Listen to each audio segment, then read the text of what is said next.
تو یہ دعا پڑھتے تھے جو قرآن کے دوسرے پارے میں ہمیں اور آپ کو سکھائی گئی. ربنا آتنا فی الدنیا حسنۃ وفی الآخرۃ حسنۃ وقنا عذاب النار.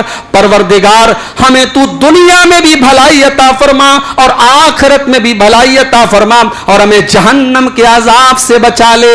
ہم صرف آخرت کی بھلائی اپنے رب سے نہیں مانگتے, ہم تو دنیا کی بھلائی بھی مانگتے, ہم تو بال بچوں کا چین و سکون بھی مانگتے, ہم تو اچھا کاروبار بھی مانگتے, ہم تو دنیا کی زندگی کا چین اور سکون بھی مانگتے اپنے اللہ سے.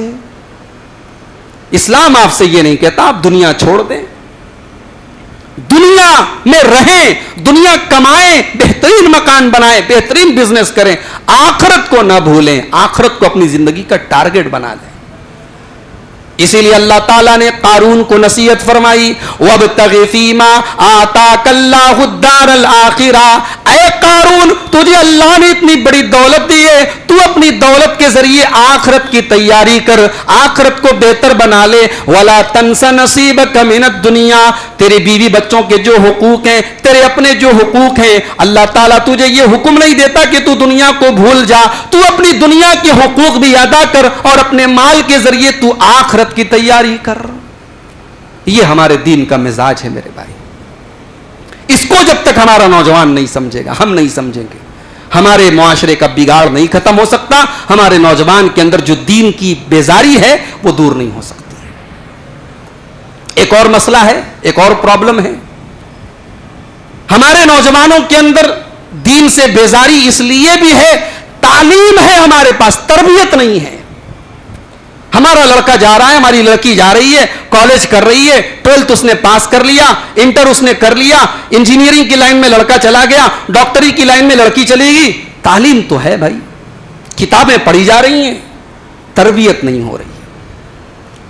بھائی آپ کا لڑکا گریجویٹ ہے, آپ کی لڑکی گریجویٹ ہے, مگر اسے دین کی بنیادیں نہیں پتا, اسے اخلاق نہیں پتا, اسے بھائی ہمارا دین تو وہ ہے جس نے ہمیں پیشاب اور پاخانہ کرنے کے بھی آداب بتائے, ملنے جلنے کے آداب بتائے, مسافہ کے آداب بتائے, مجلس میں بیٹھنے کے آداب بتائے, گفتگو کے آداب بتائے. ہمارے نوجوانوں کو یہ آداب کون بتائے گا؟ ظاہر ہے کہ یہ اسکول کی تعلیم میں تو نہیں ملے گا, اس کے لیے تربیت کا انتظام آپ کو کرنا پڑے گا. میں اس بات کو اور کلیئر طریقے سے اگر بولوں تو میری بات کا مطلب یہ ہے کہ ان نوجوانوں کی اصلاح تب تک نہیں ہو سکتی جب تک ان کے گارجین کی اصلاح نہ ہو جائے, جب تک ان کی تربیت کرنے والے اپنی تربیت نہ کر لیں. بھائی اسماعیل تب پیدا ہوگا جب ابراہیم جیسا باپ آئے گا, اسماعیل تب پیدا ہوگا جب ہاجرہ کے جیسی ماں آئے گی. ہمیں ہاجرہ کے جیسی ماں اور ابراہیم کے جیسے باپ کی تلاش ہے. چراغ لے کے ڈوڈو نہیں ملتے ہیں اور ہم اسماعیل کے جیسے بیٹے کی تمنا کر رہے ہیں. کیسے ملے گا بھائی؟ فجر کی نماز میں اسی مسجد میں آپ آ جائیں, شاید ایک دو صف آپ کو ملے گی, اور ایک دو صف میں بھی آپ کو 60 سال والے, 50 سال والے, 70 سال والے کثرت سے ملیں گے. 2-4 ہمارے نوجوان بھائی اللہ جن کو اللہ نے توفیق دی ہوگی وہ آپ کو مل جائیں گے. اب یہ جو بزرگ حضرات آ رہے ہیں مسجد میں, کہ اللہ کے ان کو حساب نہیں دینا پڑے گا. جناب علی آپ مسجد میں آتے تھے, آپ کا پوتا کیوں نہیں آتا تھا؟ وہ بوڑھی اماں جو رات میں اٹھ کر کے تہجد پڑھ رہی ہے, اس کی بہو سوئی ہے فجر میں, اس کی بیٹی سوئی ہے فجر میں, اس بوڑھی اماں سے پوچھا نہیں جائے گا کہ تو تہجد پڑھتی تھی, تیری بیٹیاں نہیں پڑھتی تھی, تیری بہویں نہیں پڑھتی تھی, تو نے کبھی ان کو اٹھایا؟ مسئلہ نوٹ کر لو, نماز پڑھنا بھی فرض ہے اور اپنی فیملی اور اپنے پریوار کو نماز کی تلقین کرنا بھی فرض ہے. نبی نے حکم دیا ہے. اللہ کے نبی فرماتے ہیں مرو اولادکم بالصلاۃ وہم ابناء 7 سنین. تمہارے بچے جب 7 سال کے ہو جائیں, تمہارے بچے جب 7 سال کے ہو جائیں تو تم ان کو نماز کا حکم دو. وَاضْرِبُوهُمْ عَلَيْهَا وَهُمْ أَبْنَاءُ 10 سنین. اور جب تمہارے بچے 10 سال کے ہو جائیں اور نماز نہ پڑھے تو ان کی پٹائی کرو, ان پر سختی کرو. اللہ تعالیٰ سورہ طٰہٰ میں کہتا ہے وَأْمُرْ أَهْلَكَ بِالصَّلَاةِ وَاسْتَبِرْ عَلَيْهَا، او لوگو تم اپنے پریوار کو، اپنے بال بچوں کو نماز کا حکم دو اور خود بھی نماز کے اوپر جمے رہو۔ جب خود آپ نماز کی پابندی کریں گے تب آپ اپنے بچوں کو نمازی بنائیں گے۔ قرآن کہتا ہے اپنے بچوں کو بھی نمازی بناؤ اور خود بھی نماز کی پابندی کرو۔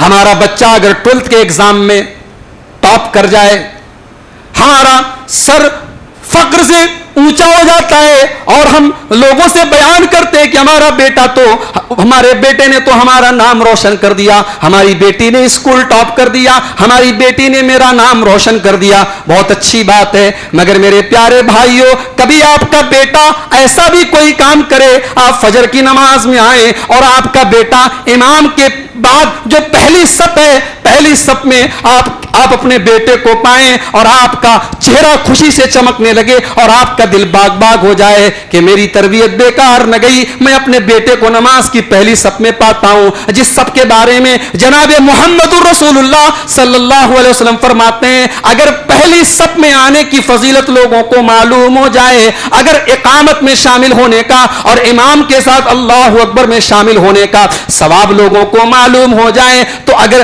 گھسیٹ گھسیٹ کر کے اپنے شریر کو، اپنے بدن کو گھسٹ گھسٹ کر کے مسجد میں آنا پڑے اور قرآن دازی کر کے ڈرا کر کے بھی آنا پڑے، تب بھی لوگ نماز میں پہلی صف میں شامل ہو جائیں گے۔ کبھی آپ کا دل یہ بھی دیکھ کے باغ باغ ہو جائے میرے بھائی کہ آپ کا بیٹا پہلی صف پہ ہے، آپ کی بیٹی، آپ رات میں کبھی اٹھیں، آپ کی بیٹی کے کمرے سے رات میں دعا کی آواز سننے کو مل جائے، ایک ماں اپنی بیٹی کو رات میں تہجد پڑھتے ہوئے دیکھ لے۔ میری پیاری ماں بہنوں، کبھی ایک ماں کے دل کو اس سے بھی قرار ملتا ہے، کبھی ایک ماں کے دل کو اس سے بھی سکون ملتا ہے، میری تربیت بیکار نہیں گئی، میری بیٹی رات کو اٹھ کر کے تہجد کی نماز پڑھتی ہے، میری بیٹی رات کو اٹھ کر کے اللہ کی بارگاہ میں دعائیں کرتی ہیں۔ اس کا نام تربیت ہے میرے بھائیو۔ اس تربیت کی کمی ہے، آج تربیت نہیں ہمارے پاس۔ امام بخاری رحمت اللہ علیہ کا ایک واقعہ امام ذہبی نے سیر و اعلام النبلاء میں نقل کیا۔ امام بخاری کو آج ساری دنیا جانتی ہے، آج کوئی مولوی نہیں بن سکتا، کوئی فضیلت کی ڈگری نہیں پا سکتا جب تک وہ صحیح بخاری نہ پڑھ لے۔ آج مدرسوں میں، آج بڑے بڑے جامعات میں بخاری شریف پڑھائی جا رہی ہے۔ امام بخاری کو گئے ہوئے دنیا سے 1000 سال گزر گئے، مگر آج ان کی صحیح بخاری پوری دنیا کے مدرسوں میں پڑھائی جا رہی ہے۔ آج دنیا میں امام بخاری کو اتنا اونچا مقام ملا ہے، اللہ تعالیٰ نے ان کی اس کتاب کو وہ درجہ دیا ہے کہ قرآن کے بعد پوری امت کی نظر میں سب سے مستند اور سب سے آتھینٹک اور سب سے صحیح اگر کوئی کتاب مانی جاتی ہے تو وہ صحیح بخاری ہے۔ میرے پیارے بھائیوں، آج امام بخاری کو تو پوری دنیا جانتی ہے، لیکن امام بخاری کی ماں کون تھی دنیا کو نہیں پتا، امام بخاری کی ماں کا نام بھی نہیں پتا، لیکن امام بخاری کی ماں کیسی ماں تھی امام ذہبی نقل کرتے ہیں۔ امام بخاری نے بچپن میں اپنے باپ کو کھو دیا، یتیم ہو گئے، باپ کا سایہ سر سے اڑ گیا، ماں نے اپنے بچے کو بڑی محبتوں سے پالا، ماں کا ایک خواب ہے، ماں کا ایک سپنا ہے اپنے بچے کو وہ حدیث کا حافظ بنائے گی، اپنے بچے کو وہ حدیث کا عالم بنائے گی۔ امام ذہبی نقل کرتے ہیں امام بخاری کی اللہ تعالیٰ نے ایک آزمائش کر لی، ان کی آنکھوں کی بینائی چلی گئی، وہ اندھے ہو گئے۔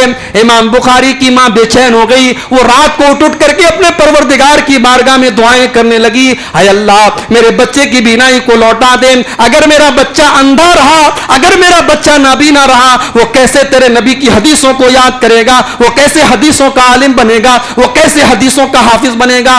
امام بخاری کی ماں نے اپنے رب کی بارگاہ میں رات کو رو رو کر کے دعائیں کی، اور امام ذہبی نقل کرتے ہیں کہ ایک دن ماں نے دیکھا حضرت ابراہیم علیہ السلام ان کے خواب میں آئے اور کہا کہ اے فلاں جا، اللہ تعالیٰ نے تیری دعاؤں کی وجہ سے، تیرے رونے کی وجہ سے، تیرے گڑگڑانے کی وجہ سے اللہ نے تیرے بچے کی بینائی کو لوٹا دیا ہے۔ صبح ہوئی، ماں نے دیکھا بچے کی آنکھیں لوٹ چکی ہیں، بچے کی بینائی لوٹ چکی ہے۔ میرے بھائیوں، یہ تربیت ہوتی ہے، ایسی مائیں جب سماج میں آتی ہیں تب امام بخاری جیسے بچے پیدا ہوتے ہیں۔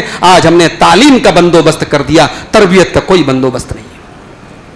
سب کے گھر میں موبائل ہے، اور ایک نہیں 10 موبائل ہیں، گھروں میں وائی فائی لگا ہے، ہم 1000 2,000 روپئے بچوں کے اور اپنے موبائل کے مہینے کا ریچارج کرا رہے ہیں، ہم پیسے خرچ کر رہے ہیں کس چیز پر؟ یہ موبائل اور یہ سوشل میڈیا آج ہمارے بچوں کو بے حیا بنا رہا ہے۔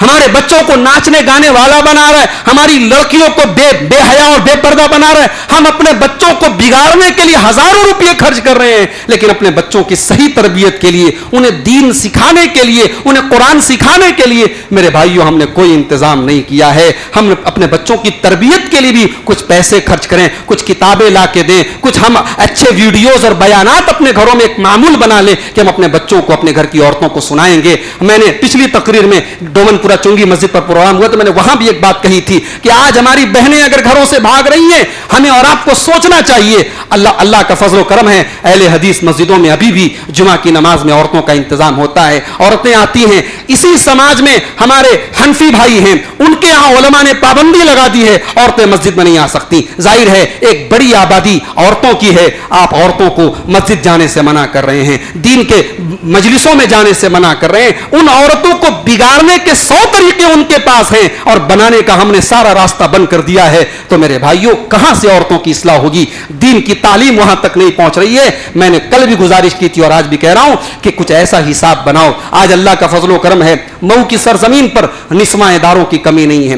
لڑکیاں عالمہ بن کر کے, فاضلہ بن کر کے گھروں میں پڑی ہوئی ہیں. آپ نے ان کو عالمہ بنایا, ان کو دینی تعلیم کا زیور دیا ہے. ان کے اس تعلیم کا استعمال کیجئے, ایک ایسا ماحول بنائیے کہ ہر گھر میں روز نہ صحیح, ہفتے میں نہ صحیح, 15 دن میں صحیح, ایک مہینے میں صحیح, ایک لڑکیوں کا, عورتوں کا پروگرام ہو گھر کے اندر ہو جس میں صرف عورتیں شامل ہوں اور کوئی عالمہ لڑکی, کوئی محلے کی پڑھی لکھی لڑکی ان کو دین کے مسائل بتائے, انہیں عقیدے کے مسائل بتائے, انہیں نماز کے مسائل بتائے, انہیں وضو کے مسائل بتائے, انہیں غسل کے مسائل بتائے, انہیں دین کی باتیں بتائیں.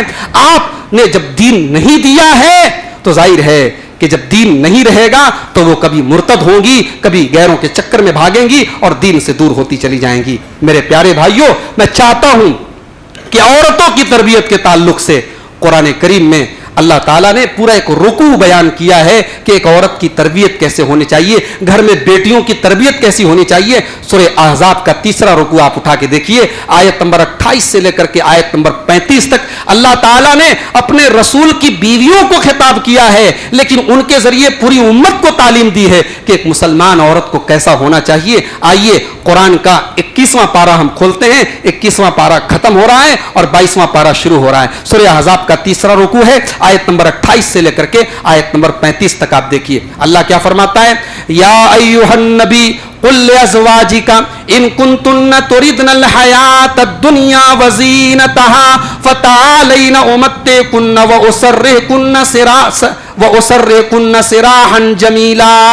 اے نبی اپنی بیویوں سے کہہ دو کہ اگر تم دنیا چاہتی ہو, اگر تم دنیا کی رنگینی چاہتی ہو تو پھر آؤ میں تمہیں دنیا کی دولت دے دیتا ہوں, لیکن پھر تم نبی کے گھر میں مت رہو. اپنے نبی کی بیویوں سے کہ اے پیغمبر کی بیویوں, تم امت کی ماں ہو, تم امت کے لیے آئیڈیل ہو, تمہارا درجہ بہت اونچا ہے. اگر تم دنیا دار بن گئی, میری پیاری ماں بہنوں, آج آپ کی الماری میں کپڑوں کی کمی نہیں ہے, آپ کے جیولری باکس میں زیورات کی کمی نہیں ہے, لیکن آپ کبھی اس بات پر غور کریں, کہیں ایسا تو نہیں کہ آپ کی زندگی کا مقصد یہی رہ گیا ہے کہ میں بہترین کپڑے پہنوں, بہترین زیور پہنوں.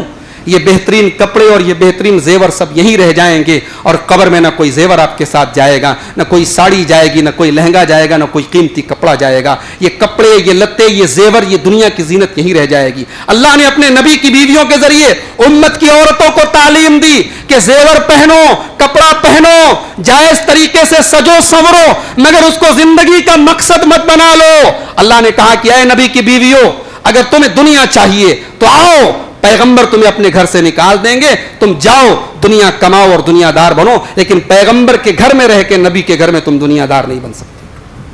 اس کے بعد فرمایا وَإِن كُنتُنَّ تُرِدْنَ اللَّهَ وَرَسُولَهُ وَالدَّارَ الْآخِرَةَ فَإِنَّ اللَّهَ أَعَدَّ لِلْمُحْسِنَاتِ مِنْكُنَّ أَجْرًا عَظِيمًا. اور اے نبی کی بیویوں, اے نبی کی بیویوں اگر تمہیں اللہ تعالیٰ محبوب ہے, تم اللہ کو چاہتی ہو, تم رسول کو چاہتی ہو, اور تم آخرت میں اپنا گھر بنانا چاہتی ہو, تو اللہ تعالیٰ نے تمہارے ہی جیسی نیک عورتوں کے لیے بہت بڑا ثواب تیار کر کے رکھا ہے. یا نساء النبی من یات منکن بفاحشۃ مبینۃ یضاعف لها العذاب ضعفین وکان ذلک علی اللہ یسیرا. اور اے نبی کی بیویوں اگر تم میں سے کسی نے کوئی غلط کام کیا, کوئی بے حیائی کا کام کیا, کوئی بدکاری کا کام کیا, تو چونکہ تمہارا تعلق رسول سے ہے, تم رسول کی گھر والی ہو, تم رسول کی بیوی ہو, لہذا تمہیں سزا بھی ڈبل ملے گی, تمہیں گناہ بھی ڈبل ملے گا, دوسری عورتوں کے مقابلے میں تمہیں ڈبل سزا دی جائے گی, اور اللہ تعالیٰ کے لیے یہ بہت آسان کام ہے. اب یہاں سے 21واں پارہ ختم ہو رہا ہے اور 22واں پارہ اسٹارٹ ہو رہا ہے. وَمَن يَقْنُتْ مِنكُنَّ لِلَّهِ وَرَسُولِهِ وَتَعْمَلْ صَالِحًا نُؤْتِهَا أَجْرَهَا مَرَّتَيْنِ وَآتَدْنَا لَهَا رِزْقًا كَرِيمًا. اور اے نبی کی عورتوں اگر تم اللہ کی فرما برداری کرو گی, تم رسول کی فرما برداری کرو گی اور نیک عمل کرو گی, تو اللہ تعالیٰ نے تمہارے لیے بہت بہترین رزق تیار کر کے, جنت تیار کر کے رکھی ہے. پڑھتے چلے جائیے اور اپنے گھر کی عورتوں کے اوپر ان آیتوں کو اپلائی کرتے چلے جائیے. اللہ کی اطاعت کرنی ہے, رسول کی اطاعت کرنی ہے اور نیک عمل کرنا ہے. ہم اور آپ اپنے گھروں کی سوسائٹی کو, اپنے گھر کی عورتوں کو ان آیتوں کے اوپر فٹ کریں کہ کیا یہ چیزیں آج ہمارے گھر میں پائی جا رہی ہیں. اور سنیے, موبائل آپ سب کے گھروں میں آ چکا ہے. گھروں میں لڑکیاں استعمال کر رہی ہیں, ہماری بہنیں استعمال کر رہی ہیں, مائیں استعمال کر رہی ہیں. ایک عورت کو موبائل پر کیسے بات کرنا چاہیے. گھر میں آنگن ہے, گھر میں دروازہ ہے, کوئی غیر محرم مرد آ گیا, گھر میں کوئی اتفاق سے کوئی جینٹس نہیں ہے, کوئی مرد نہیں ہے, اب غیر محرم سے لڑکی کو بات کرنا ہے, عورت کو بات کرنا ہے. غیر محرم مرد سے ایک عورت بات کیسے کرے, اللہ تعالیٰ اپنے نبی کی عورتوں کو وہ بھی سکھا رہا ہے. یا نساء النبی لستن کاحد من النساء, اے نبی کی عورتوں تم عام عورتوں کی طرح نہیں ہو. اگر تم اللہ سے ڈرتی ہو, فلا تخضعن بالقول, تو تم اپنی آواز میں نرمی نہ پیدا کرو, اپنی آواز میں مٹھاس نہ پیدا کرو, اپنی آواز میں تم لوچ نہ پیدا کرو, اپنی آواز میں تم لچک نہ پیدا کرو. فیطمع الذی فی قلبہ مرض, کہیں ایسا نہ ہو کہ تم جس سے موبائل کے اوپر باتیں کر رہی ہو, کہیں ایسا نہ ہو کہ تمہارے دروازے پر جو غیر محرم مرد آیا ہے وہ تمہاری میٹھی آواز سے اس کے دل میں کوئی غلط خیال پیدا ہو جائے. وہ تو پہلے سے ہی بیمار ہے, وہ تو پہلے سے ہی شہوت کا مریض ہے. اس شہوت کے مریض کو, اس انسان کو, اس بدنیت انسان کو تمہاری میٹھی بات, آج کیا ہوتا ہے, ایک رانگ نمبر سے کوئی کال آتی ہے اور وہ جا کر کے ختم ہوتی ہے زناکاری کے اوپر. ایسا بھی ہوا, ایسے بھی واقعات ہوئے ہیں, ایک رانگ نمبر سے کوئی کال آئی اور وہ زناکاری پر جا کر کے ختم ہوئی. قرآن کریم نے زناکاری کے چور دروازوں کو بند کیا ہے میرے بھائیوں. اللہ کہہ رہا ہے کہ اے نبی کی عورتوں تم کسی غیر محرم مرد سے نرمی اور لچک کے ساتھ بات مت کرو. لیکن اس کا یہ مطلب بھی نہیں ہے کہ تم بدتمیزی کرو, گالی گلوچ کرو. وَقُلْنَ قَوْلًا مَّعْرُوفًا, تم جو بھی بات کرو صحیح بات کرو, دستور کے مطابق کرو. وَقَرْنَ فِي بُيُوتِكُنَّ, اور اے نبی کی عورتوں تم اپنے گھروں کے اندر رہا کرو. ہاسٹل میں رہ کر کے لڑکیوں کا پڑھنا جائز تو ہے, مگر اگر آنے جانے کا انتظام ہو تو زیادہ بہتر ہے. علماء نے اس آیت سے استدلال کیا ہے.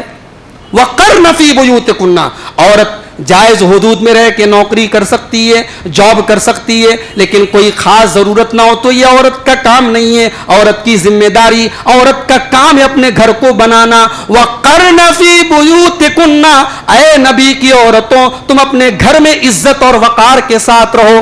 وَلَا تَبَرَّجْنَ تَبَرُّجَ الْجَاهِلِيَّةِ الْأُولَى, اور تم دور جاہلیت کی طرح, تم دور جاہلیت کی طرح بناؤ سنگار کر کے, میک اپ کر کے, سج دھج کر کے نہ نکلا کرو. جب یہ آیت پڑھتا ہوں تو ایک سوال ذہن میں آتا ہے, اللہ نے یہاں جاہلیت کا لفظ کیوں استعمال کیا؟ بھئی اللہ سمپل یہ کہہ دیتا کہ بن سنور کر کے مت نکلو. اللہ نے یہ کیوں کہا دور جاہلیت کی طرح, پہلے کی جاہلیت کی طرح بن سنور کر کے مت نکلو؟ اللہ کو پتا تھا ایک ایسا دور بھی آئے گا, مسلمان عورت نقاب میں نکلے گی اسلام کے دشمنوں کی آنکھ میں تکلیف ہوگی. وہ کہیں گے دیکھو مسلمان اپنی عورتوں کو قید کر کے رکھتا ہے, مسلمان اپنی عورتوں کو پردے میں رکھتا ہے, اور خود وہ پردہ کرنے والی اور نقاب پہننے والی ہماری بہن, ان کے ان حملوں سے وہ اتنا عاجز آ جائے گی, اس کو بھی یہ محسوس ہوگا کہ یہ پردہ تو میرے لیے ایک بوجھ ہے, یہ پردہ تو میرے لیے قید ہے, اس پردے کے اندر مجھے قید کر دیا گیا ہے. نہیں نہیں, اللہ فرما رہا ہے یہ پردہ قید نہیں ہے, یہ پردہ قید نہیں ہے, بلکہ بے پردگی یہ تیرے لیے قید ہے. جو لوگ تجھے بے پردہ کرنا چاہتے ہیں وہ تو تجھے اپنا لقمہ بنانا چاہتے ہیں, وہ تو تجھے اپنی شہوت کا نشانہ بنانا چاہتے ہیں. آج عورت ماشاءاللہ ہم نے دیکھا ہے, ایک سنگر ہے بالی ووڈ کا, اے آر رحمان اس کا نام ہے, اس نے اسلام قبول کیا, پہلے غیر مسلم تھا وہ. اس کی جوان لڑکی ہے خدیجہ, شاید اگر میری یادداشت دھوکہ نہیں کھا رہی, خدیجہ نام ہے اس کا. اے آر رحمان آتا ہے اسٹیج پر, اس کی وہ جوان لڑکی آتی ہے لیکن مکمل حجاب میں آتی ہے. کمنٹ ہوتا ہے, ٹویٹر کے اوپر لوگ ٹرول کرتے ہیں, فیس بک کے اوپر لوگ گالیاں دیتے ہیں, اور لیکن وہ لڑکی جو ہے وہ کہتی ہے کہ نہیں میں پردے میں ہوں اور پردے میں رہوں گی. بڑی بڑی یونیورسٹیز میں کتنی ہماری بہنیں جنہوں نے ٹاپ کیا ہے, اور جب ان کو ڈگری لینے کے لیے اور اپنا میڈل لینے کے لیے وہ گئیں تو وہاں پر بھی وہ پردے کے ساتھ گئیں, اور چہرہ تک انہوں نے نہیں کھولا, اور کسی نے ان کو فورس نہیں کیا, اور وہ دنیا کے لوگوں کو مثال بنی کہ پردے میں رہ کر کے بھی گولڈ میڈل حاصل کیا جا سکتا ہے. اپنی حیا, اپنی شرم اور اپنی غیرت کے ساتھ ایک مسلمان عورت اس مقام پر پہنچ سکتی ہے. میری بہنوں, یہ پردہ آپ کی ترقی کے راستے میں رکاوٹ نہیں, اگر آپ یہ سمجھتی ہیں تو غلط ہے. یہ پردہ تو آپ کی آئیڈینٹی ہے, آپ کی پہچان ہے. یہ پردہ زمانے میں کہیں چلی جائیں, اے ایم یو چلی جائیں, بی ایچ یو چلی جائیں, جے این یو چلی جائیں, یہ پردہ بتائے گا کہ آپ عفت والی ہیں, آپ حیا اور غیرت والی ہیں. آپ نے یونیورسٹی کے اس کھلے ہوئے ماحول میں بھی اپنے پردے سے کمپرومائز نہیں کیا. اسی لیے اللہ نے قرآن میں جہاں پردے کا ذکر کیا وہاں اللہ نے ایک بڑی عجیب بات کہی, ذالک ادنی ان یعرفن فلا یؤذین. یہ پردہ جب تم اوڑھ کر کے اور یہ نقاب پہن کر کے اے مسلمان لڑکیوں جب تم نکلو گی, دنیا جان جائے گی یہ مسلمان عورت ہے, یہ پردے والی عورت ہے, اور کسی کو جرأت نہیں ہوگی اس کو چھیڑ سکے. آج لوگ کہتے ہیں ارے پردہ وردہ سب غلط بات ہے, انسان کا دل پاک ہونا چاہیے. اصل پردہ دل کا پردہ ہے, دل پاک ہونا چاہیے. میں سوال کرتا ہوں, کیا نبی کے صحابہ سے زیادہ پاک صاف کسی کا دل ہے اس امت میں؟ نبی کے بعد اگر سب سے پاک صاف کسی کا دل ہے تو نبی کے صحابہ کا دل ہے, اور اس امت میں سب سے نیک عورتیں اگر ہیں تو نبی کی عورتیں ہیں. مگر قرآن کریم کہتا ہے کہ اے نبی کے صحابہ, جب تم نبی کے گھر جاؤ اور نبی کی بیویوں سے تمہیں کوئی سامان مانگنا ہو, فاسألوہن من وراء حجاب, تو پردے کی آڑ سے مانگو. تم پردے کی آڑ سے مانگو, ڈائریکٹ نبی کی عورتوں کا سامنا مت کرو. کیوں؟ ذالکم اطہر لقلوبکم وقلوبہن, اسی میں تمہارے دل کی بھی صفائی ہے, اسی میں ان کے دل کی بھی صفائی ہے. اسلام یہ کہتا ہے پردہ کرنے کے بعد صفائی ہے, پردہ کے بغیر دل صاف ہو ہی نہیں سکتا ہے. ایک عورت جب بے حیائی کے کپڑے پہن کر کے وہ گھر سے نکلے گی تو ظاہر ہے کہ وہ جذبات کو بھڑکانے کا کام کرے گی, وہ شیطان کا آلہ بنے گی. ہم صرف یہ کہہ کر کے اس کا ڈیفینس نہیں کر سکتے کہ مردوں کی سوچ خراب ہے. ہمیں عورت, ایک مسلمان عورت کو پردے میں نکلنا چاہیے. اللہ کہہ رہا ہے ولا تبرجن تبرج الجاہلیۃ الاولی, اے نبی کی عورتوں تم بناؤ سنگھار کر کے مت نکلا کرو. انما یرید اللہ لیذھب عنکم الرجس اہل البیت ویطہرکم تطہیرا. اے نبی کے اہل بیت, اے نبی کی گھر والیوں, اللہ تعالیٰ یہ احکامات تمہیں اس لیے دے رہا ہے, یہ شکشائیں تمہیں اس لیے دی جا رہی ہیں تاکہ ہر قسم کی گندگی کو تم سے دور کر دیا جائے, اور اللہ تعالیٰ تمہیں بالکل پاک اور صاف کر دے. اب آخری حکم سنیے قرآن کریم کا گھر کی عورتوں کی اصلاح کے سلسلے میں, وَذْكُرْنَ مَا يُتْلَى فِي بُيُوتِكُنَّ مِنْ آيَاتِ اللَّهِ وَالْحِكْمَةِ, اور اے نبی کی عورتوں تمہارے گھروں میں جو قرآن کی تلاوت ہوتی ہے اور جو نبی کی حدیثیں پڑھی جاتی ہیں. اللہ نے قرآن کا بھی نام لیا اور حکمت کا بھی نام لیا. حکمت کا مطلب حدیث, یعنی مسلمان کے گھر میں قرآن کی تلاوت بھی ڈیلی ہونی چاہیے اور حدیث بھی ڈیلی پڑھی جانی چاہیے. آج ہمارے گھروں میں ماشاءاللہ یہاں کم سے کم جتنے لوگ بیٹھے ہیں ہم سب اپنے آپ کو اہل حدیث کہتے ہیں. میرے بھائیوں, کیا ہمارے گھر میں اہتمام ہوتا ہے؟ چلو ٹھیک ہے, گھر میں قرآن کی تلاوت اگر ہم ڈائریکٹ نہیں کرتے, موبائل کے ذریعے قرآن کی تلاوت کریں, اس کا کچھ ترجمہ اور تفسیر سن لیں. گھر کے اندر کچھ حدیثیں ہم فکس کر لیں کہ وہ اپنے گھر کی عورتوں کو ہم پڑھیں گے, پڑھائیں گے. قرآن کہہ رہا ہے کہ اپنے گھر کی عورتوں کو قرآن و سنت کی تعلیم دو, اپنے گھر میں قرآن و سنت کا درس دو, تو